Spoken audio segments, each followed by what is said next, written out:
G'day everyone. This is a little bit of an early release. As happens with podcasting, you have nothing, and then they start backing up. And this was the next one in the queue. It's EFS 16, the Sumerian Story. Now, spoiler alert, we do look into Zecharia Sitchin's work in this one. And if that name gave you trepidation, we understand. Both Angus and I felt the same. However, here at Unlocking the Code, we like to remain open to different perspectives. So that's what we did. We went in there with an open mind, and I think you'll be surprised that Max's interpretation and then the following discussions, I've got a bit of a different thought process now than I did to when I went into this one. And that's the mark of a good podcast. So hopefully that happens to you. That's enough out of me. Get into this one. Remember, on Patreon, Unlocking the Code, if you want to swing a couple of bucks our way, that'd be awesome. Instagram, Facebook, Twitter, Unlocking the Code. It's interesting times still. However, the research must continue. Stay disciplined, hold the line, and I think more than anything, please prepare for whatever you think. However, prepare. Be cool, be kind, stay safe, and we'll talk soon. Cheers.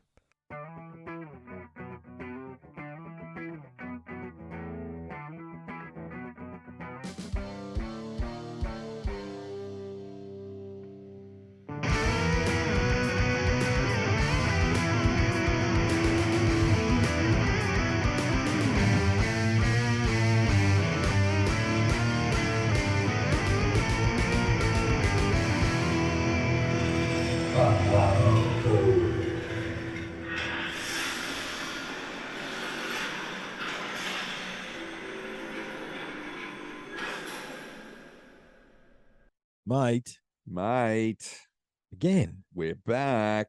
We've got to finish the book, man. We've got to finish the book. We need to do a review on how we do the book. There's no problem with the book taking a long time. Yeah, but we'll get through it.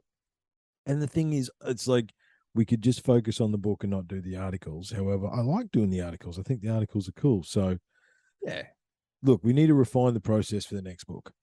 All right. Yes. However, what number we decided on 16. We're not sure whether it's 16, but that's what we decided. This was part of the experiment.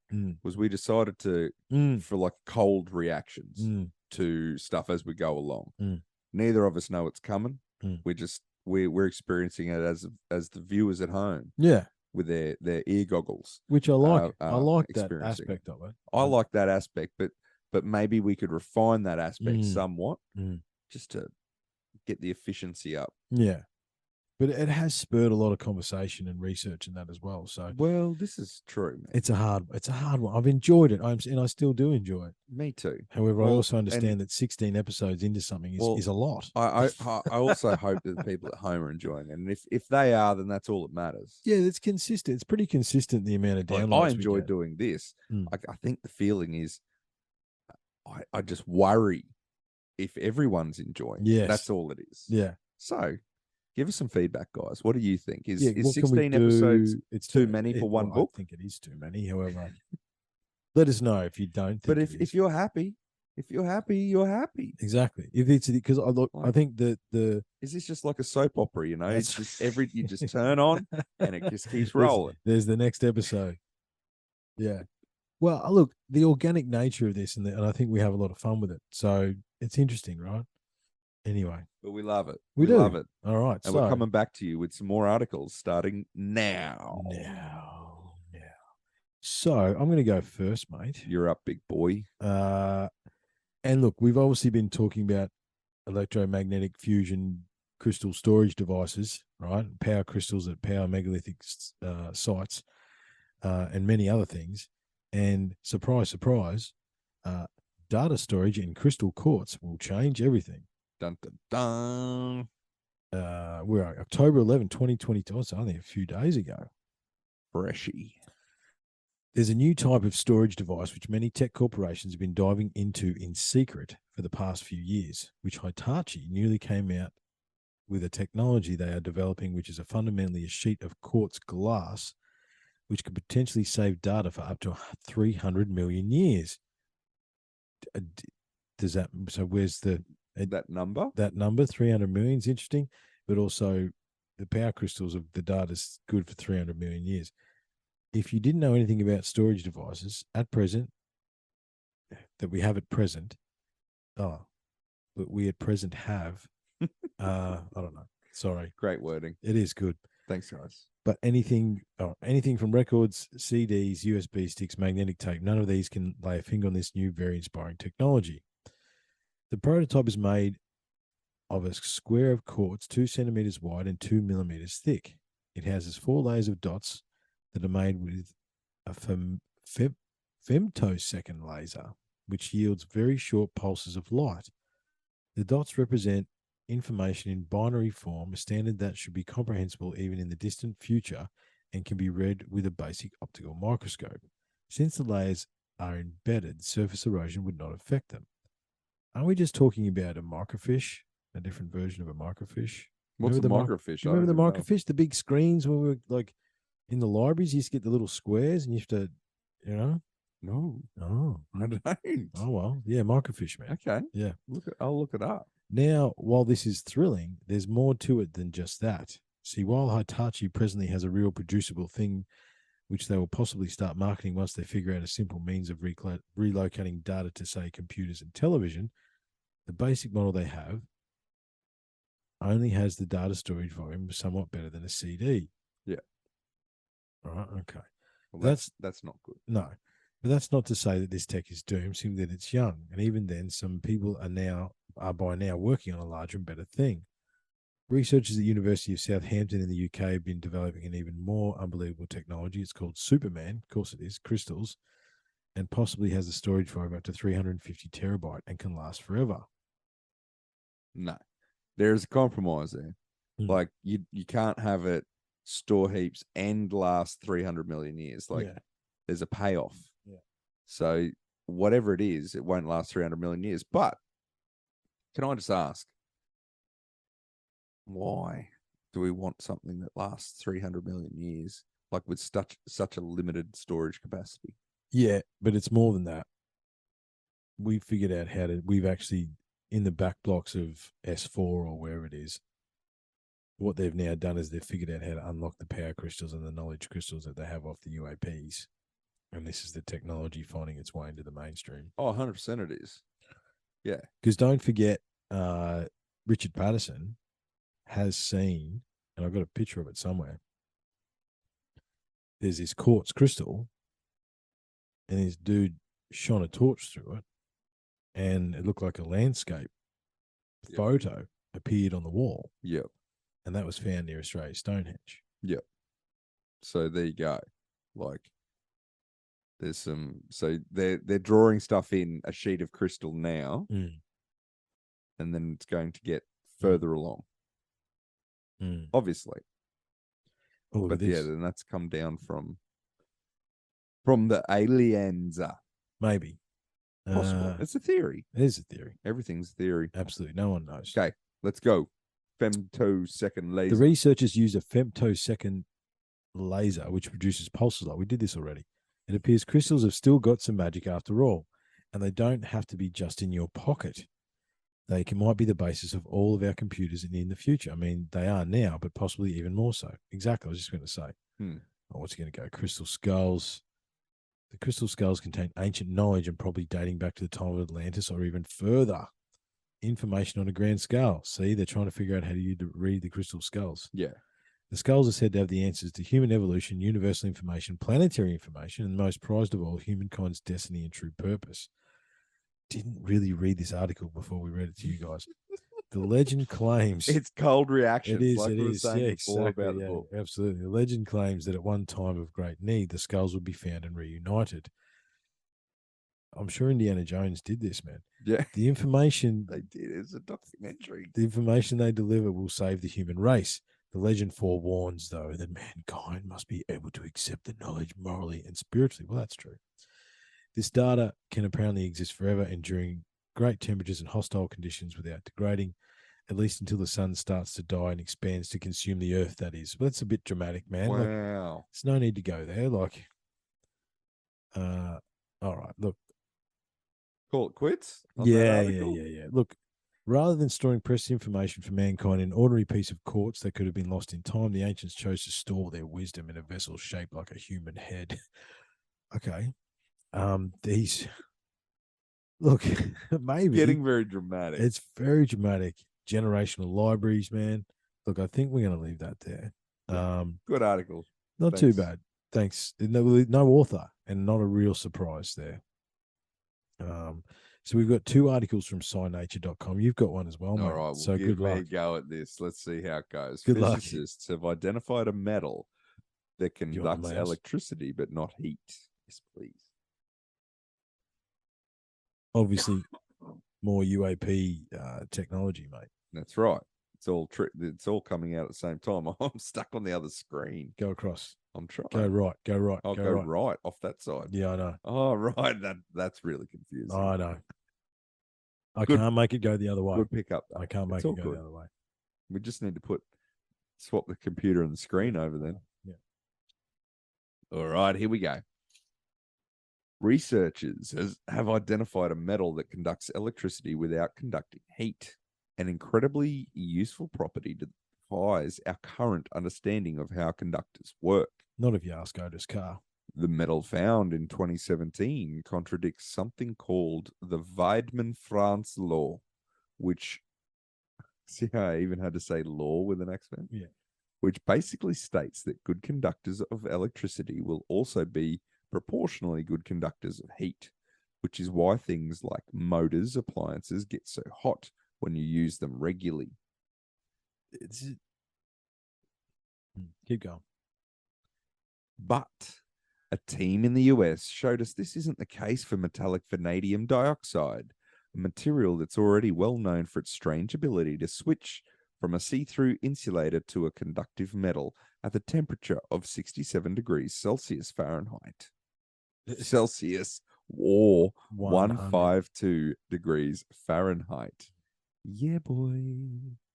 This was a totally unexpected finding, said lead researcher Junkao Wu from Berkeley Labs Material Sciences Division back in January 2017. I'm struggling to breathe tonight, mate. Oh, yeah? I'm just out of sync. Yeah.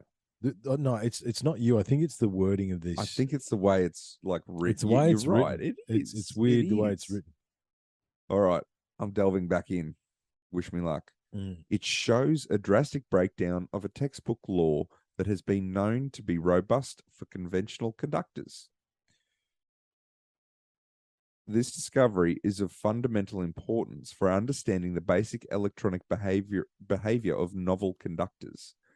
Not only does this unexpected property change what we know about conductors, it could also be incredibly useful.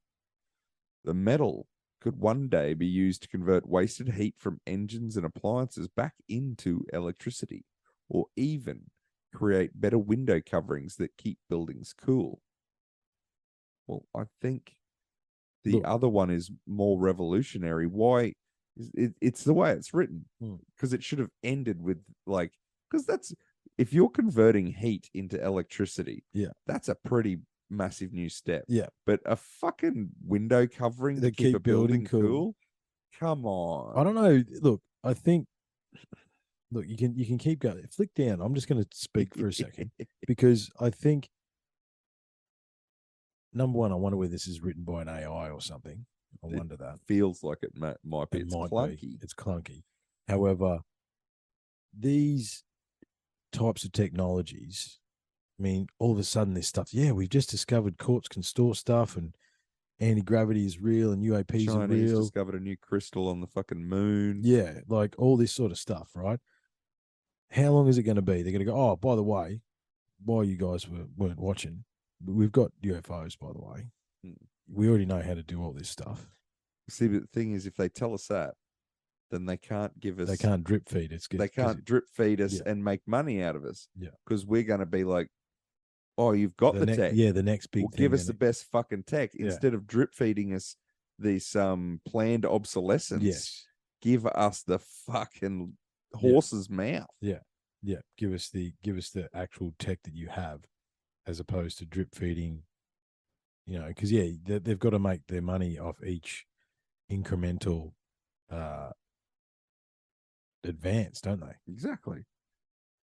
So as soon as you go, as soon as you tell us that you've got all the tech, well, now we're going to want all the tech. Where's the book? Book? Oh, the book's here. Give me the here. Come across here. Sorry, man. For some reason, the book opened up in a different tab. It's down here. Oh, it's over. Nah, I was looking for it. I was hovering over them, but they wouldn't pop up and show me what was in them. Look, I'm just not going to be surprised at all. Well, number one, nothing really surprises me anymore. No. However, I'm not going to be surprised to see all this advanced tech just take a giant leap in the next little minute or two. You know, like it's just going to happen. It's just going to happen. And then because I was having that conversation. I've been listening to a bit of Encounters Down Under. Everyone needs to listen to that. Anthony's really good. I'm actually going back on there on Monday to talk about ancient tech and UPART. I'm actually going to, because I was listening to one of his podcasts. He was talking about the Antikythera mechanism, you know, that we've already done a bit of research on. Greece. Yeah. And I'm like, I don't think he knows much about UPART, because he was asking me about how to prove advanced technology in ancient times. And I think UPART's actually a really good way to do that. It's 100%. not, you know. So I was I'm going to share a bit of UPART stuff with him. Yeah. Should be some good fun. No, bloody oath. Well, at the end of the day, a lot of out-of-place artifacts were discovered in the exact same way that the ones that we use as basic models, but they were just in the wrong strata of rock. So it throws the paradigm out. Right. So then they were discredited. Yeah, that's right. And you've got to remember there's 75,000+ artifacts that have been catalogued that are classed as UPART. Yeah. Because they don't fit the paradigm. That's however, why they're UPART. I was listening to one of his episodes today, which I can remember it. And there was a plane that disappeared over Bass Strait in the 60s, I think it was. It was a Cessna. But really interesting episode. And apparently a CIA guy from America came over and said, don't worry, it's just one of our drones. That pilot works for us now. He can't tell you anything about it. Everything will be fine. And that was on the Don Lane show back in the late 60s, early 70s in Australia, Channel 9, mate. Okay. Yeah, it's a crazy podcast. I'll when you take over, I'll find out what episode it is so I can tell people, because it's a really good episode. Yeah. I've actually got another guy coming on, Grant Levac, and he's currently petitioning the Australian government to release their UAP stuff. Right. Yeah, like proper. Freedom of information stuff. Yeah. Awesome. So a couple of interesting episodes coming. It's all happening, mate. That's great news. Episodes. So we were Sumerians, I think, where we were. Somewhere around there. Now, I'll go. So now, this is where we ended. I think you ended. Now, with all the above in mind, according to the 6,000-year-old Sumerian account, the actual creation of the solar system, including the creation of the hammered bracelet, which is the asteroid belt in between Mars and Jupiter, and the Earth, and ultimately of man, the calendar, civilization, pretty well the whole shebang went like this in the beginning. Far, far back, and it's how it's worded, because see, I've picked it up now and it's fine. Isn't that interesting? Far, far back in the depths of time, Apsu, our sun, was originally born with two companions. One was Mamu, the planet Mercury, and the other one was a watery planet called Tiamat, or even as beautiful Tiamat, the mother of all. Some cryptic references to Tiamat are actually made in biblical text. I was going to say that, where it is referred to as Tihom or Tihom Rabbah, the great Tiamat. The next planets to come were Lahamu, Venus, Lamu, Mars, and then before the first two had even yet formed properly, came Anshar, Saturn, Kishar, Jupiter, An, Uranus, and Antu, Neptune, while a smaller planetoid the Sumerians called Gaga, Pluto, was in turn born from Saturn and orbited the ring planet around as its satellite. Oh, okay. I saw a meme the other day about it was something along the lines of, I'm not saying demoting Pluto, whose namesake is the god of war and destruction, was a bad thing, but just gestures to everything. Don't know whether that was a good idea to do that, but things sort of went bad after Pluto said it wasn't a planet. According to the texts at this early time, the Earth as such had not yet come into being, while all the existing planets still had erratic and unstable orbits and wandered this way and that, all greatly affected by each other's gravitational pulls. How many years things remain in this state is not mentioned in the tale, but we are told that the next thing to occur, and still many, many eons ago, was a celestial invasion. A large planet, the text name is Nibiru, was thrown from its own orbit far out in space and entered into our still unstable solar system. It was an event that would eventually prove to be a stabilizing factor for our system. It also wrought great havoc among the planets that already orbited the sun, for as it entered, it was also traveling in the opposing direction to the other planets. The rogue planet Nibiru was first attracted into our solar system by the gravitational pull of Neptune. Upon its initial entry, the planet was apparently still quite unstable and plastic because its passage past Neptune caused it to bulge dramatically from one side in the direction of the planet. Neptune's gravitational pull also affected its trajectory, causing it to curve inwards towards the center of our solar system. The next planet it was to pass was Uranus, and in doing so, it caused great distress to the planet, upsetting it immensely. The planet bowed to greet them. We can see through our own studies that, unlike any other planets, Uranus is in fact on its side, while its magnetic field remains vertical. This anomaly is here mentioned and explained by Sumerian texts.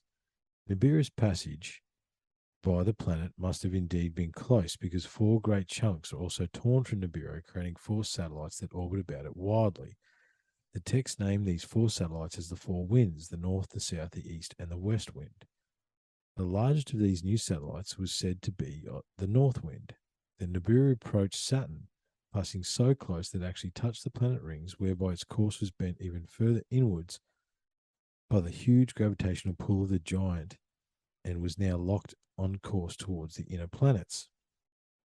As it passed by first Saturn, then Jupiter, the approaching Nibiru had a major influence on the inner planets, causing massive volcanic activity and very erratic orbital behavior. I mean, it's an interesting, it wouldn't it? I mean, this body passes so close, right? If what does the moon do to our tides? 100%. Right? Yep. You have another body pass close to the planet, that's going to upset everything. It does. One problem I have with this story is, as this planet is passing all the other planets, the planets don't all orbit at the same speed. Yeah, so how's it passing each planet into our solar system? The planets are all at different spots in their alignment, in their orbits. Well, they do line up every now and again, though. Like we've been looking at. There've been fair few alignments the last few years. Yeah, but they're going past all of them at the same time. At the one, and then the next, and then the next. So I get that it's if we're taking it as a scientific description of Nibiru entering the solar system. Now, just while I've got you pulled up for a second, I've got another thought process which come to me from the beginning of this one. So they were describing the fact that Mercury was the first planet in the solar system. Yeah.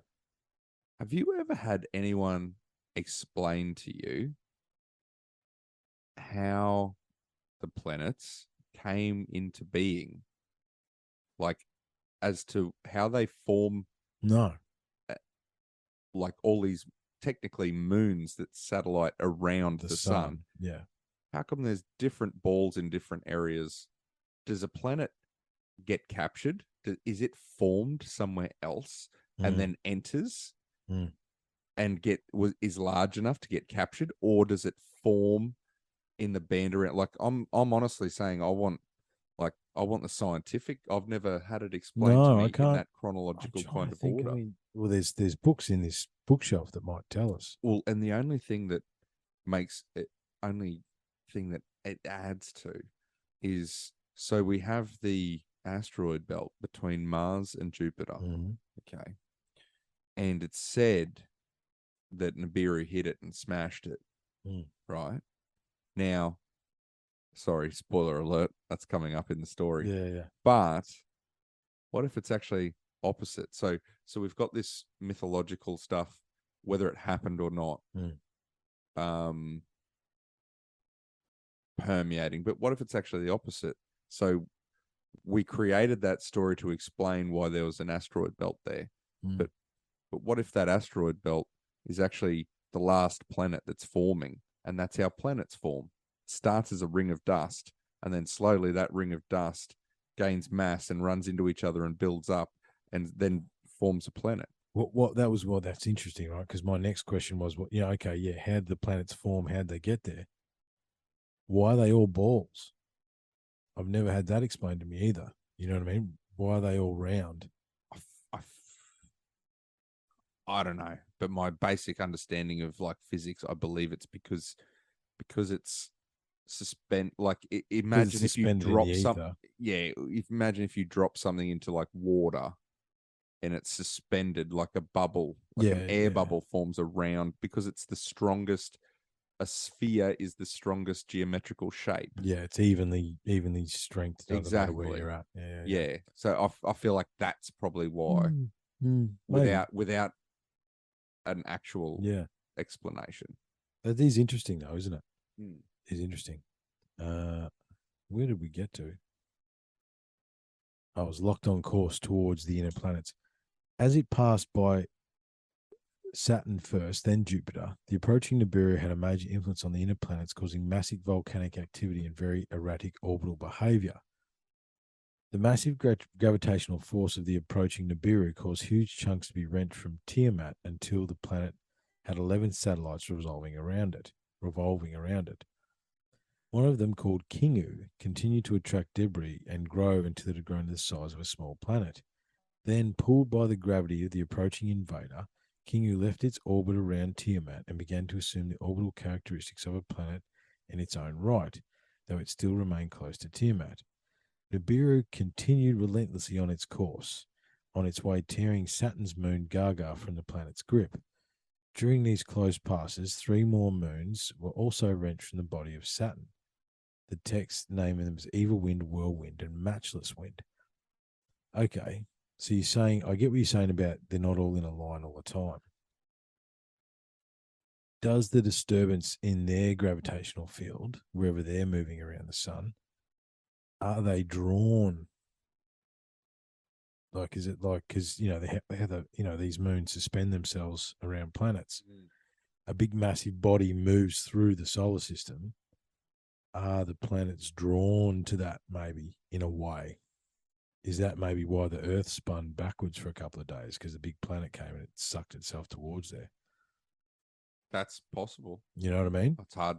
Yeah. I with my limited understanding of gravitational pull, yeah, exactly. Gravitational mechanics and space physics. Maybe it'll work. Yeah. Being full-blown sophomaniacs of the highest order. Yeah, without being able to see it happen, draw a diagram and see it happen. So the way I'm picturing it, right, is if we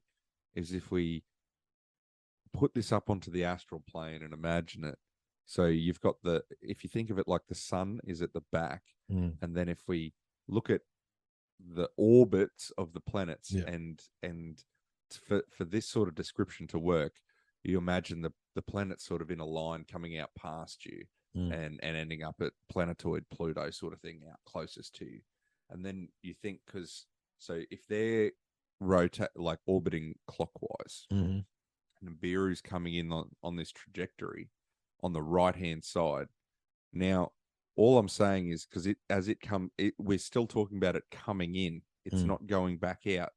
So it's coming in. Well, that's exactly it there. Yeah.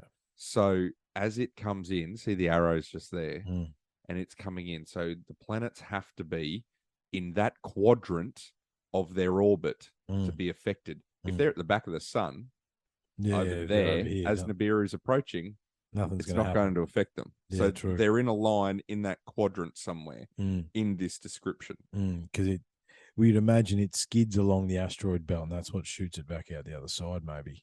I don't know. No, but that's right. But the thing is, if the planets aren't there, if they're in the other 3/4 of the orbit on the other side of the sun's bigger than Nibiru because Nibiru orbits the sun. Yeah. You get me? Yeah. So that means the planets would have the greater gravitational pull from the sun if they're on the other side, if the sun's between them and this incoming planet.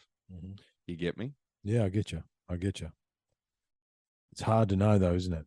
This is all speculation. Exactly. That's right. The other thing I was thinking, but it's also too, probability. Yeah, absolutely. The other thing I was thinking too with the Sumerian text, right? Yeah. Mythological story. So is this, like Little Red Riding Hood, don't go into the bush? You know what I mean? Like all these stories that we grow up with. It's metaphorical. I don't know whether it's how they decided to tell that version of the story. Yeah. There's a meaning behind it. Yeah. So it's not necessarily a scientific description. Yeah. Nibiru is now surrounded by 7 wildly orbiting satellites as the planet then began its approach towards Tiamat. As the 2 planets drew near to each other, Tiamat became inexorably drawn by the gravity of the huge invader. There you go. And there were massive electrical discharges that began arcing between the 2 planets, which caused great damage to Tiamat.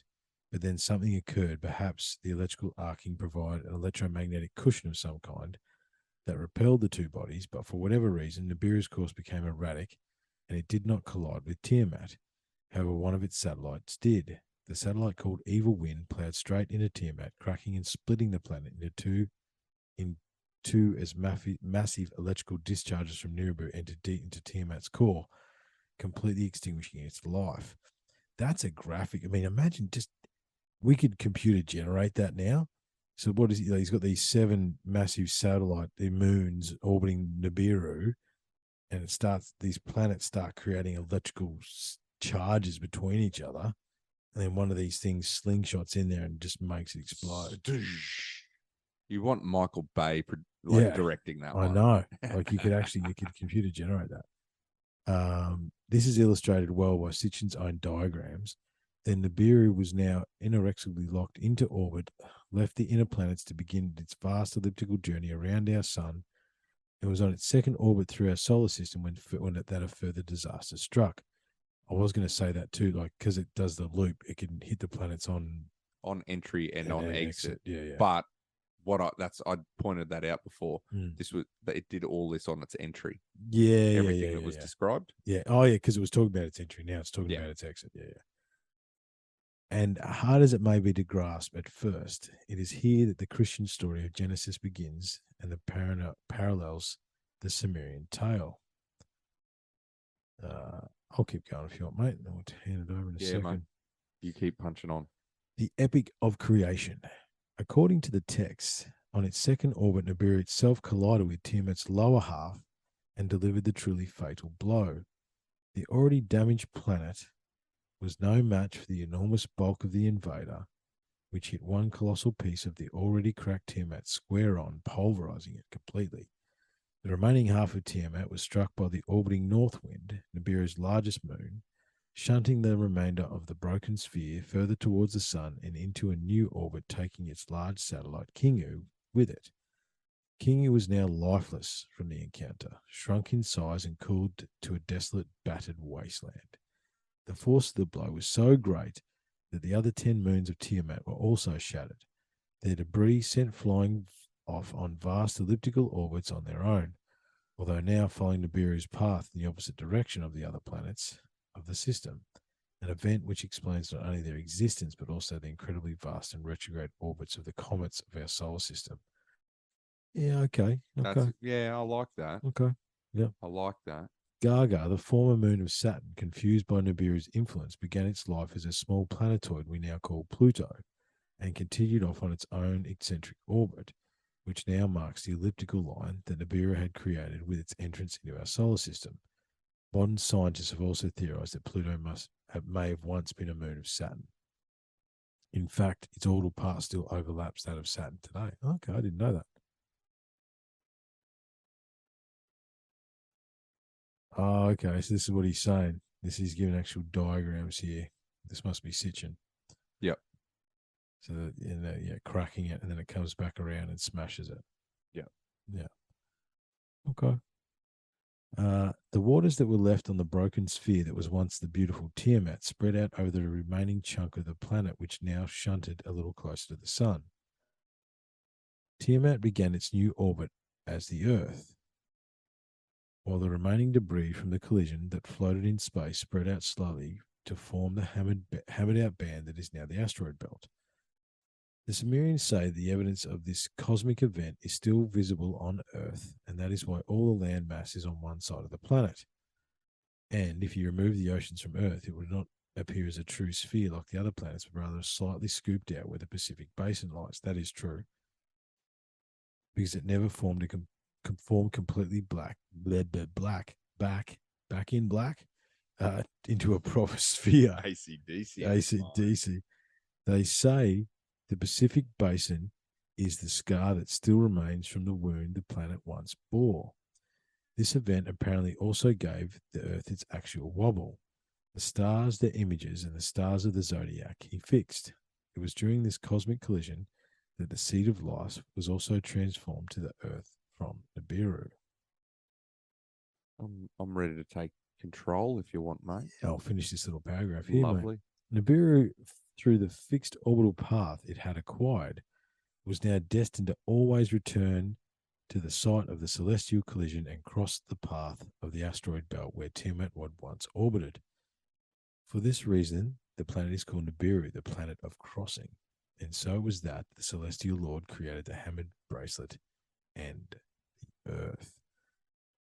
That's interesting. That is it, because there is that one photo you can get on a certain side of the planet where there is no land. Right? There's a third of the planet where if you zoom out, like there's some little islands in the middle, but it's just ocean. Yeah. Right? There is no between Australia and South America. Yeah. Sort of thing. Yeah. That area. Yeah. And I think the Pacific Ocean is the deepest one. It is. And it is a basin as well. I just wonder though, if you were to describe it, wonder how obvious it actually is, like in real world terms, like as in just the depth, like from continental land mass to the full depth, like would it still cover what was described, like the actions that were described, sort of thing, and would it be possible? And that also kind of, are we going to completely throw out the tectonic plate sort of theory altogether? Yeah. Because that goes back, I don't know if this is like still current, like if everyone's on this train or not, I don't know, but like the whole Pangea, Eurasia, Australasia, like splitting, gradual splitting, and then separating into the continents we have now. It kind of, we have to, I guess, throw that theory out if we're going to look at the Pacific Basin as the impact point. Yeah.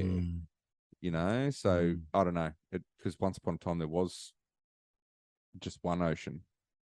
If you go purely by the plate tectonic model. Yeah. But there's also this missing landmass as well. Like there's a landmass between us and New Zealand. There's Atlantis. There's, and don't forget that landmass of Atlantis. That's between South America and Europe.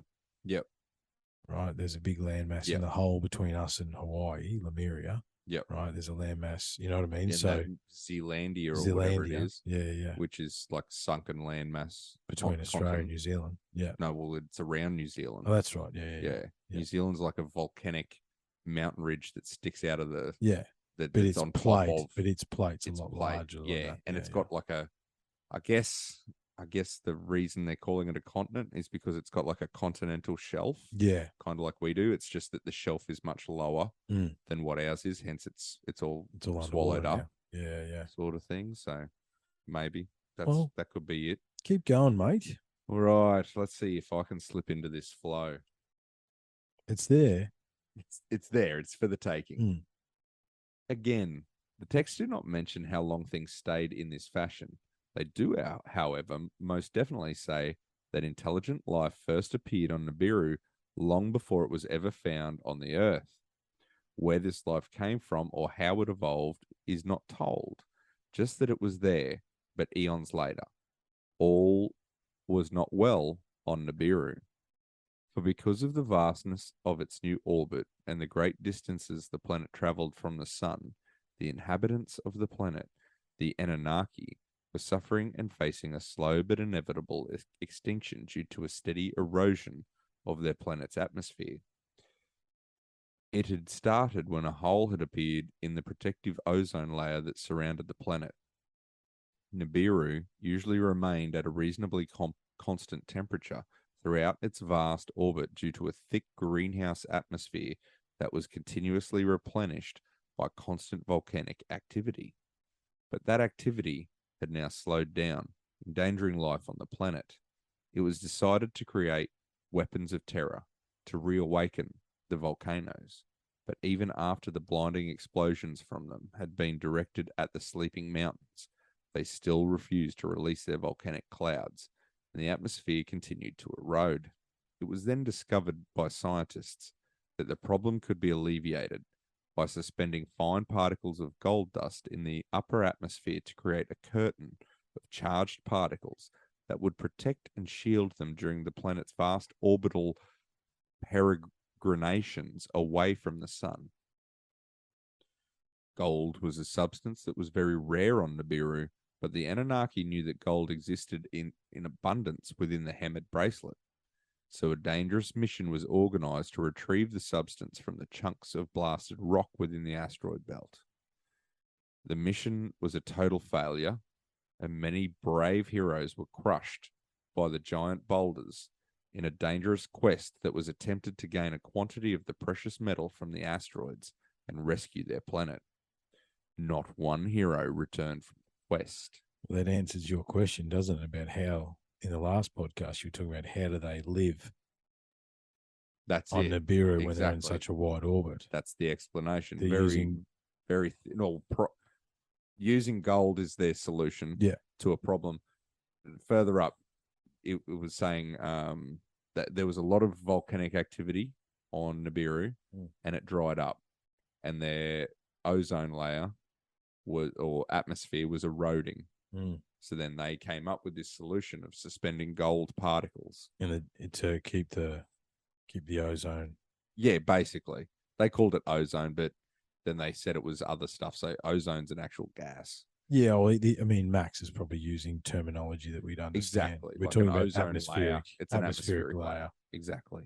Interestingly, Mr. Gates wants to do the same. He wants to suspend particles in the air to cool the planet down.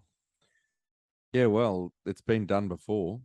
And if you're working off a model that is on a 3,600-year orbit and disappears out into the depths of space, then it must be pretty good tech. Yeah. Okay. According to the texts, it was about 455,000 BC that due to a failure of the ruler of Nibiru to fix the deteriorating environment, a rebellion erupted. The ruler, Alalu, was deposed by his half-brother Anu, who wrested the kingship from Alalu in a naked wrestling contest. Okay. In fear for his safety after his defeat, Alalu fled Nibiru, escaping in a celestial boat, and after a journey fraught with dangers, reached the inner planets and became the first emissary of the Anunnaki that arrived on Earth. His initial arrival was very shaky, not knowing whether the atmosphere was breathable or if he would be better landing on land or water. He hesitated, and his chariot was snared by the Earth's gravity. Its spread wings became aglow. Earth's atmosphere was like an oven. Eventually, he crash-landed safely in the Sinai region. He soon discovered that the precious and much-needed gold could be found here. Alalu sent word to Nibiru of his find, but it wasn't until 5,000 years later that a further group of 50 Anunnaki, the biblical Elohim, led by one of Anu's sons named Ea, arrived to investigate. When Ea, I like Ea, meaning Lord of Water, first arrived on Earth, the texts tell us that he and his party were also extremely unsure of the landing. So, after locking onto Alalu's beacon, they splashed their craft down in the waters of the Persian Gulf. When they arrived on the shore, they were wearing fish suits, and because they were still unsure of the atmosphere, each had also donned an eagle mask. The fish suit's one of those ones, isn't it? The fish suits is an echo. It pops up everywhere.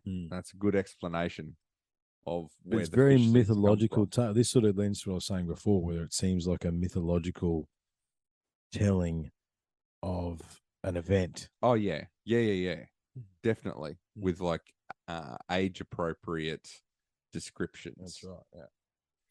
Yeah. Ea quickly established the first Anunnaki settlement of Eridu in the area that was once Mesopotamia, with the objective of extracting gold from the waters of the Gulf.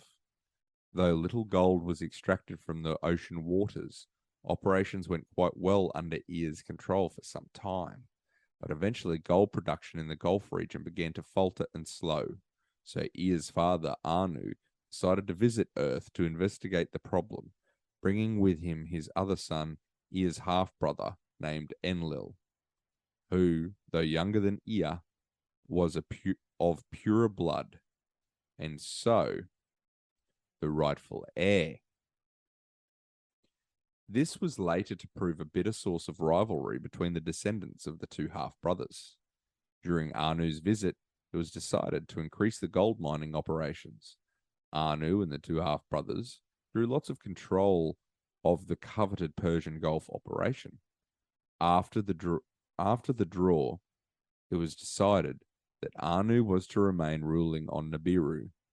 Enlil was placed in charge of the Gulf facility, while Ea was sent to a new southern land called Abzu to commence mining operations in a new location.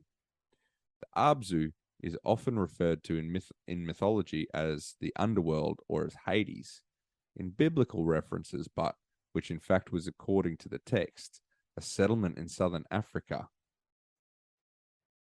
Right. Okay. A settlement in southern Africa. In southern Africa, yeah. Yeah. Ea was also given the new title of Enki, Lord Earth, signified by the symbol of the serpent, and basically meaning one who has great knowledge of the secrets of the earth. Literally, he who solves secrets or he who knows metals. Remember, too, that we don't know who named the earth. That's one of those ones. It's like, who called Earth Earth? No one really knows. The Earthlings. Yeah. Enki's younger half-brother Enlil, the legal heir of Anu, was made the true ruler of Earth and placed in control of the operations at Eridu, and received the title Lord of the Command.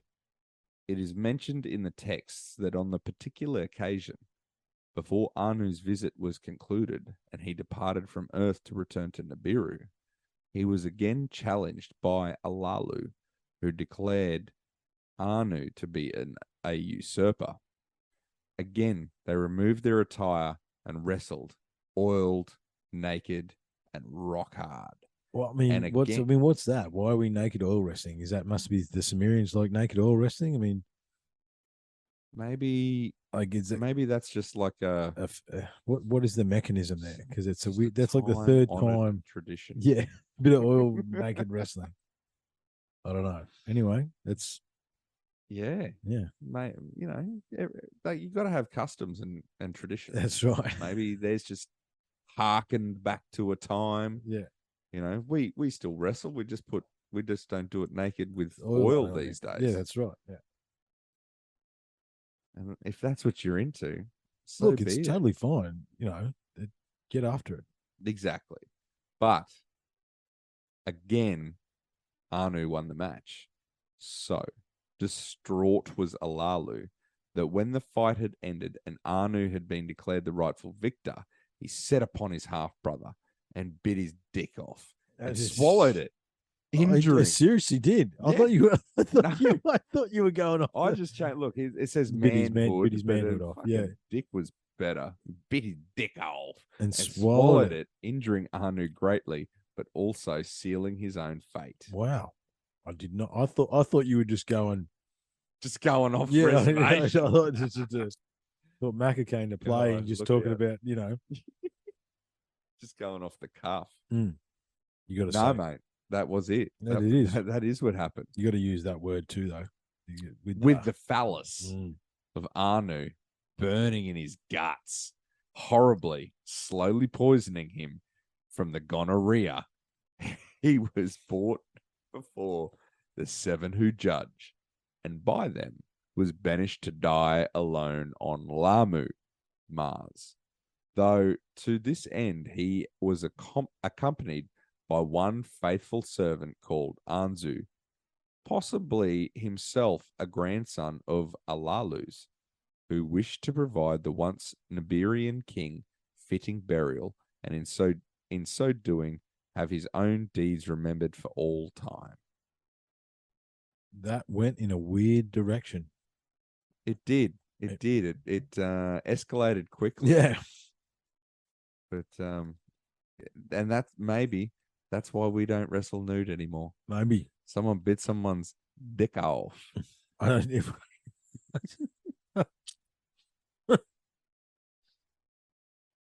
Anyway, I digress. Keep going, mate. During that time, the climate on Earth began to mellow into something more comfortable for the Anunnaki. So they changed into something more comfortable, and more arrived on Earth to help obtain the much-needed gold.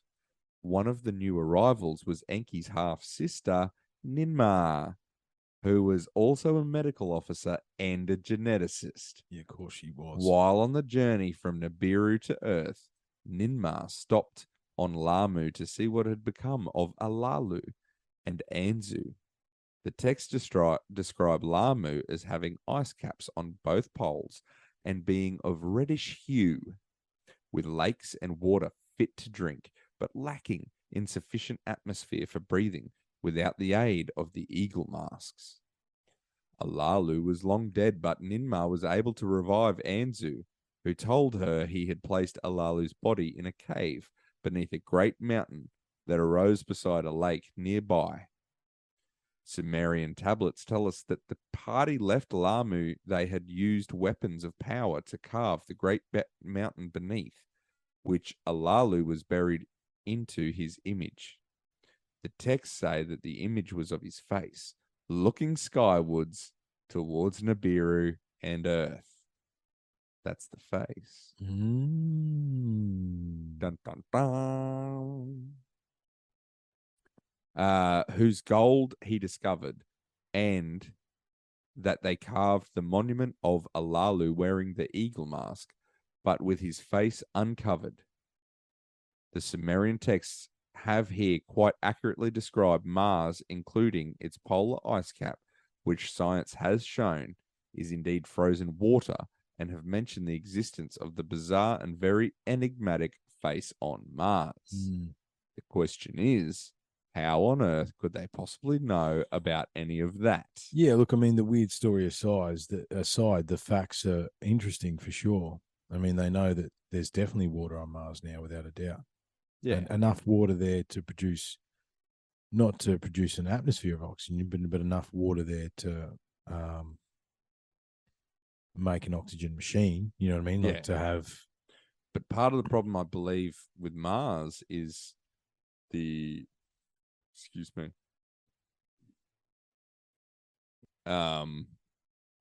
magnetic field. Yeah.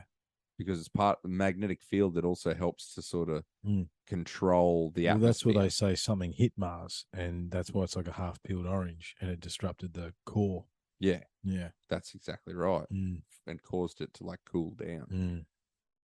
So, soon with the arrival of a party of 300 more Anunnaki, the gold mining operations on Earth were running smoothly again.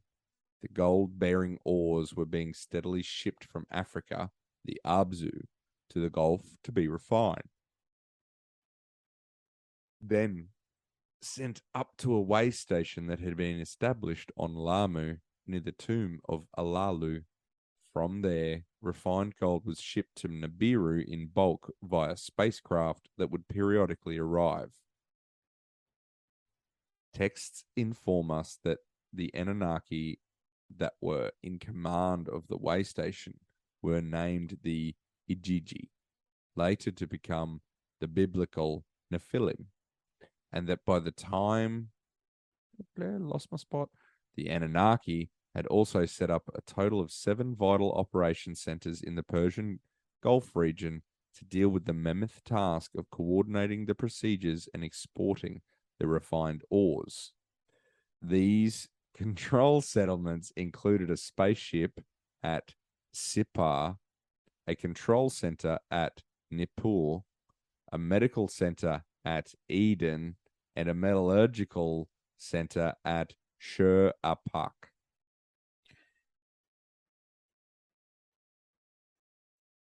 During this time, and with the help of the Igigi, Alalu's grandson Anzu attempted to seize control of the Earth operations, and a short war broke out. However, Enlil's son Ninurta quickly squashed the disturbance and disposed of the troublesome grandson. Do you want me to take over, mate? Yeah, you can have a turn back again. So I'm not going to, and this is, I'm going to draw a weird bow here. Pull it. So, and this is fast forwarding to the modern times. So there's a senator who's basically been asking about Australia's gold reserves. And right. So Australia, the country that produces one of the most amount of gold on the planet, you would think we keep our gold bars here. Well, we don't. We keep them in London because that makes sense, right?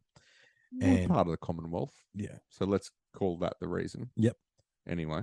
So the senator asked them, has anyone actually seen the gold? Who's seen, like apparently we're supposed to have 150 pallets of gold or whatever it is, right? Where is it? And he's like asking questions about, has anyone actually, I mean, surely if you had it was something like $100 billion worth of gold, surely you'd send someone every now and again just to sight it, just to wander amongst the bars and make sure that it's all there. Mm-hmm. Turns out no, right? Of course not. Right? They get sent reports or something, right? But basically it's very, very thin. It's very, the evidence. And the senator's like, so you're telling me that no one's actually seen our gold? Who was the last person that saw Australia's gold reserves? And everyone's like, I don't know. Now, I'm not saying that the gold doesn't exist because we shipped it to Mars to send it to Nibiru, but I'm also not saying that either. Yeah, I'm hearing you. Yeah, man. Where'd it go? What? Yeah. Why did? Is that also a possible reason why we moved away from the gold standard? Yeah, to free up the gold. Yeah, Nibiru wanted its shipment. Yeah. Anyway, tales of gods and men.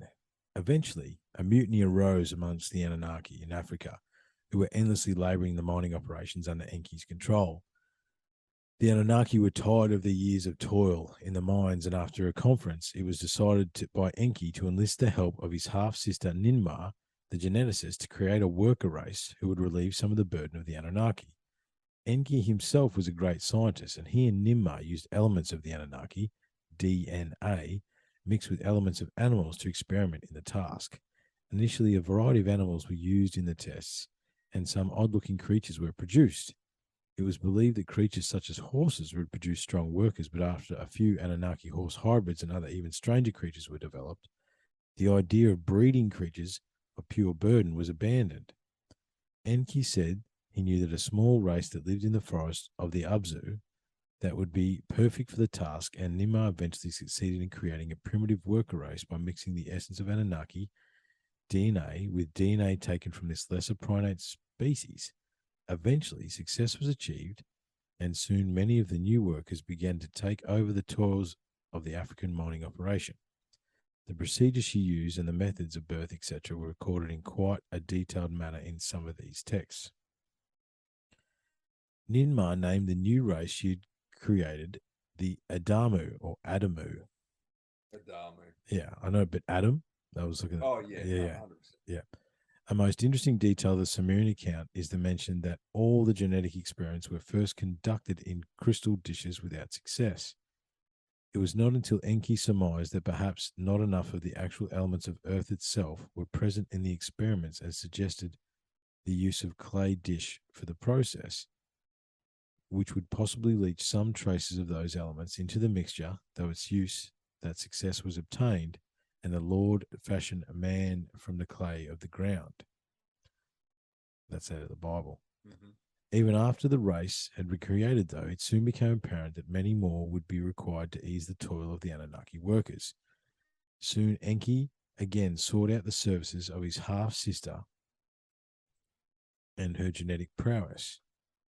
Ninmar conducted further tests, began more genetic manipulation, and soon Enki's son, Ning Shizida succeeded in giving the new Adamu race the desire and ability to procreate by adding two more pieces to the human DNA strand. He added the leaves of knowing to their tree of life. There you go. That's the Sumerians describe this human tree of life as resembling two intertwined serpents.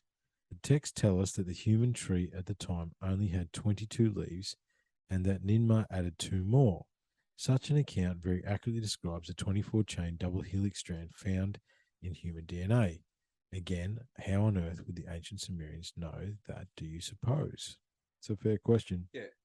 You've got to know that to write that That's into right. your fucking mythological Exactly. explanation. You need to be able to actually yeah, exactly. That's some funky shit. Yeah.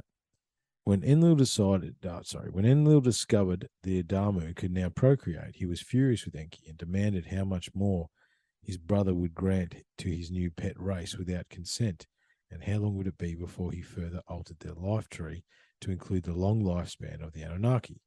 His brother and sister replied they would never add the 2 extra leaves required for longevity. But Enlil was not appeased, and he forced the Adamu to leave the Eden facilities, where they'd been housed and fend for themselves in the wild. Oh, did you just notice that? He forced the Adamu to leave the Eden facilities? Mm-hmm. Though many were still required to work for the Anunnaki, as was their purpose. Even cast out of the Eden by Enlil, the Adamu began to multiply greatly. Well, we are known for that. And before very long, all that oil naked wrestling, soon both brothers had an abundant supply of the new Adamu workers, both for the mines in Abzu and for the many tasks in the centers of Mesopotamia. Things then went along steadily for a time until the Earth descended into a glacial period at around 200,000 BC, during which time most of the Anunnaki returned to Nibiru for the duration. The Adamu races and other species on Earth regressed during this glacial period, which lasted until 100,000 BC, when the Earth at last began to warm again, and it was during this time that the Anunnaki returned to Earth again. But during the 100,000 years that the Anunnaki had been away, the descendants of the Adamu had not been idle. The race had multiplied greatly during the Ice Age and even evolved into a species that had become fair to behold, though at this time food was also becoming scarce due to the recent Ice Age and proliferation of mankind. The Anunnaki were also becoming tired of the sameness of their diet. It was sometime around this period that Lord Enki was apparently taken by 2 young Adamu maidens he saw bathing by a river. He made love to both that afternoon, leaving his servant sworn to secrecy to watch over them and inform him if the maidens fell pregnant and gave birth. Soon he was informed that such births had indeed taken place, 1 male and 1 female, and so Enki had the children brought to his house, and to the amazement of all, the 2 children were capable of a speech. This was the first time speech had been seen in the Adamu. Okay. Enki named the 2 children Adapa, the biblical Adam, and Tiamat, after the great cosmic mother, the biblical Eve. Yeah, Tiamat, that's the great mother. That's Mother Earth. That's yeah. I was trying to join that together earlier. Yeah. According to Sumerian texts, Adapa and Tiamat eventually had 2 sons, Abel and Cain.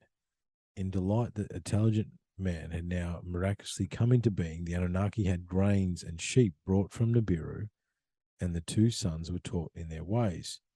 Abel was taught as a shepherd in the way of animals by one of Enki's sons named Marduk, which we heard last time. Mm-hmm. Cain was trained in the skills of farming and the nature of soils and minerals by a son of Enlil called Ninurta. Ninurta is another one of those names too. However, when the first lambs were born and the first crop was harvested, the two sons brought them before Enki.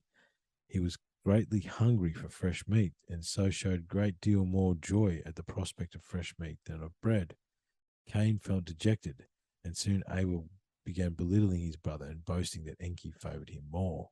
So the tension grew. Due to the dispute over water, one day Cain killed his brother Abel with a rock, and so was brought before the seven who judge. I love that, the seven who judge, seven sisters, Pleiades. Mm-hmm. Okay, always seven, isn't it? And condemned to death for his crime. Enki then revealed his transgressions with the maiden, stating that Adapa was in fact his son, and so too was Cain, his descendant. He explained to all that the speech of Adapa was in fact no miracle, but done in the hope of making modern man so that food could be supplied. The council then overturned Cain's death sentence to one of banishment and said that Cain must be given a mark so that he and his descendants will be recognized and not killed by mistake. Ningishzida then genetically altered Cain's essence, and he was sent to wander in a distant country. Things went along quite steadily for a while. Adapa and Tiamat had another son called Sati, the biblical Seth.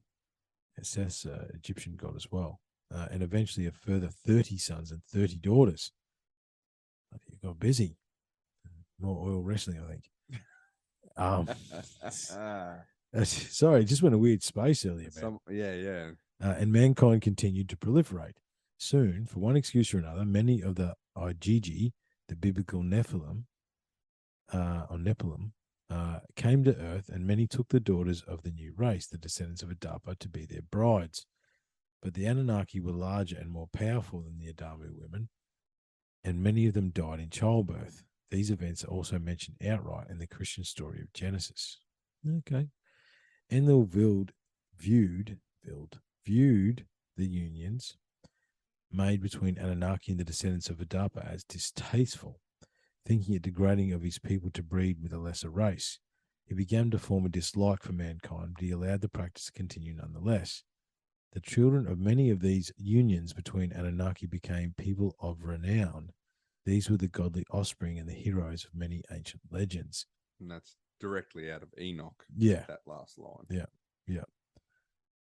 And also the story of the Greek gods, the Celtic gods, the Titans. Yeah. D, all the above. 100%. Well, they're all coming from this one. Yeah, that's right. Then suddenly around 75,000 BC, the earth descended into another ice age, far more severe than the previous one. During this time, the Anunnaki retreated again, and a great many of the Adamu race were wiped out. The texts do not mention what triggered either of these two ice ages, just the fact that they both occurred. We are told that during the second glacial period, various regressive species of Adamu roamed the earth. By its conclusion, the dominant race on earth were the descendants of Adapa, Homo sapiens. One text mentions that sometime during this period, Nibiru's passage through the asteroid belt with one of Tiamat's former moons, now a comet, following behind it, apparently loosened many huge boulders which caused meteor storms on Earth, the Moon, and Mars. According to the personal account of Enki himself, the Moon was apparently struck by the comet itself as it passed. When the Anunnaki returned to Earth, they again found pockets of man who had survived the Ice Age. Enki and Ninmah were so overjoyed at finding survivors and so impressed by the hardiness of their new race, they both agreed that time had come to elevate those humans who were of an Anunnaki percentage to the position of rulers of Shuruppak, the great medical center of Ninmah.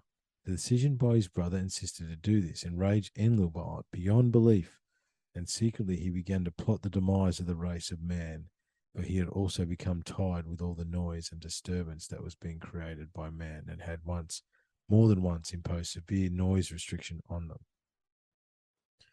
For being a great number of years, he employed various methods to dispose of mankind, who by now had multiplied immensely and were creating noise, mess, and general chaos. He allowed the proliferation of waves of pestilence and disease, plagues of insects, droughts, great fires, and for general mayhem to be the lot of mankind as punishments for their transgressions. But still the race held on. Then around 13,000 BC, Enlil saw his opportunity to be rid of man once and for all. You see, the Anunnaki had noticed the strange groaning and seismic rumblings that emanated from the great white land in the south, Antarctica, with every passage of Nibiru. They had set up sensitive equipment at the southernmost tip of the Abzu, Africa, to monitor such activity. Enlil knew that Nibiru would soon be making another close passage past the Earth, and that his readings had shown with the gravitational pull of the huge celestial body in such close proximity to the Earth, a slip of the Antarctic ice cap was imminent. The event would generate an enormous global tsunami and worldwide flooding. So this is another. Yeah, another take on the flooding. Yeah. He knew that it would be imperative for the Anunnaki to leave Earth during such an event, although it would surely perish in the deluge. Enlil then held a meeting with Enki, Ninmah, and the other Anunnaki, and informed them of the approaching calamity, but made them swear to secrecy and to withhold information about the impending disaster from men, so that the race would be obliterated in the flood. But Enki was distraught and could not bear to keep the oath, so great was his love for the race he had created, with his half-sister and civilized man that had sprung from the line of Adapa. So one night after a vision, he devised a plan, and the next day he went to visit one of his human sons in secret. The man was named Zeus Udra,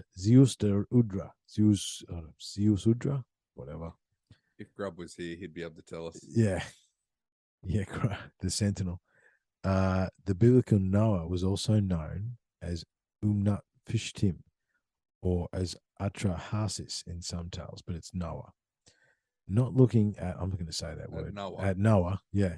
But instead of pretending to speak to a reed hut, and so holding true to his vow, Enki told the hut about the doom that was about to befall the earth, and left instruction on a tablet for the building of a great submersible vessel that would roll and tumble, in which a man and his companions could safely ride out a great deluge that was soon to come from the south and engulf all civilization. Enki emphasized haste in the task and said to gather inside the craft his family and all the domestic creatures that he could. He then provided Noah with a navigator named Ninagal, who was another of his sons. Enki then instructed him that he should look to the west for a sign that the deluge was imminent, and then would be the time to board the vessel and seal it tightly. He said not to inform anyone of the doom that was to befall mankind, but instead to say to his countrymen that he had won the displeasure of Lord Enlil and was now to move to Absu to serve Lord Enki, and those who wished to travel with him he would take. We are told that Enki and Ninmah were also sorrowful that all the creatures of the world, including those that are brought from Nibiru, would also perish in the flood, so they conceived a plan to extract the essence, DNA, from as many as they could, so they could repopulate the earth with them after the deluge. The precious seeds of all the animals they could find were collected in pairs, one male and one female, and stored in a box and delivered to Ninagal by messenger for him to hold safely within Noah's vessel. Then sometime around circa 11,000 BC came the deluge. At first, the signs of the event, the Anunnaki immediately launched their ships from the spaceport at Sipar to the west of Noah's position with his submersible vessel. When Ninagal saw the launch of so many ships, he saw that Enki had told him would come from the west, the sign, for the Anunnaki were now departing. So Noah hurriedly boarded the vessel and sealed himself inside to await deluge, taking with him his family, those who had wished to, from the start, to sail with him to the Absu, his navigator, and what creatures he could gather to him. Then came a massive deluge of ocean from the south that engulfed the globe. The ships of the Anunnaki escaped the flood and sat in orbit as they watched the devastation from the heavens. The waters swept across the earth. Ninmah wept openly at the destruction of Enki, and Enki also grieved greatly. And there they waited until the torrents subsided. What are we doing, mate? Let's have a bit of a slow peep here. It's a pretty long one. We've got a fair bit left. Yeah. So I mean, I'm happy to call it there if you want, mate. It's up to you. Let's do this. Yep.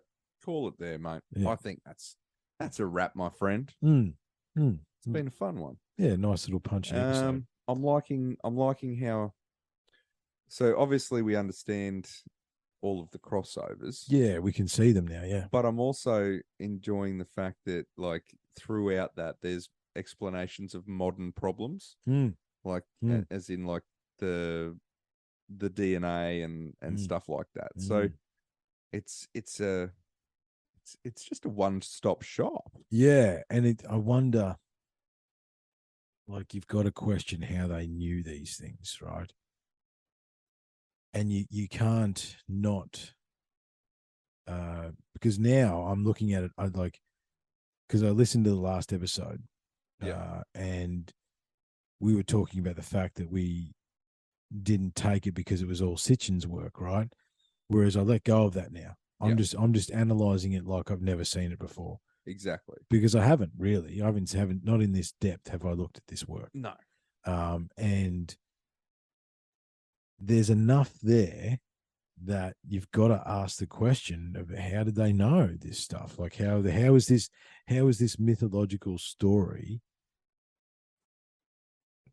telling us about all these things that, again, it's like another thing it's like as our technology advances, we look back into these megalithic societies and see that they knew back then what we knew or what we know now, but it's only through our advancement of technology that we figure out that they knew that we knew that we knew that they knew. You know what I mean? Well, for instance, the whole part about, like, hominids, there was other hominids, but it was sapiens that remained. So we only know about other hominids through our archaeological digs. So how did the Sumerians, to include that into their myth story, through their creation story, how did they know about other hominids? And also the various creatures as well. Yeah. I mean, how did they know about those? Well, that's right. And this is what we mean about it. Like, it really fills the holes for the modern time. You know, it gives those explanations to things that ask the question, how did they know about that 6,000 odd years ago, if that's the whole Sumerian story? And the weird creatures as well. Like, it's like, because there's weird creatures that we found in the fossil record. It's like, where did they come from? They don't make any sense. Yep. Maybe they came from Nibiru. Exactly. You know what I mean? Yeah. They are, they're the cane toad of, or they were the cane toad. They're like the cane toad. Yeah. 100%. They come from Hawaii. Now they call Australia home. Yeah. Well, mate, another interesting one. I'm keen to see where he goes. No, the Sentinel couldn't join us tonight. He was a little under the weather, and then he had some other stuff to do. So, but this was an off the cuff one, which I enjoyed, man. Thanks very much, dude. Yeah, no, you're welcome, man. And we will next time we'll dig further into the Sumerian creation story after the deluge. Lovely. That'll be EFS 17. 17, apparently. Thanks, guys. You're awesome. Please look after yourselves. Stay safe. Be cool. That was your cue to go. Oh, I thought we there was another line of yours. Anyway, in this life and the next. Yeah. On you guys. Cheers. Just want to go again? Let's do it. Yeah. Go again. All right. I know you been here before. No surprises, settle the score. I know the darkness deep inside, reckless rage, poison pride. I know the anger, I know the pain, and I know the fear we do not name. And the one who comes to find me is through. I know you. I know you.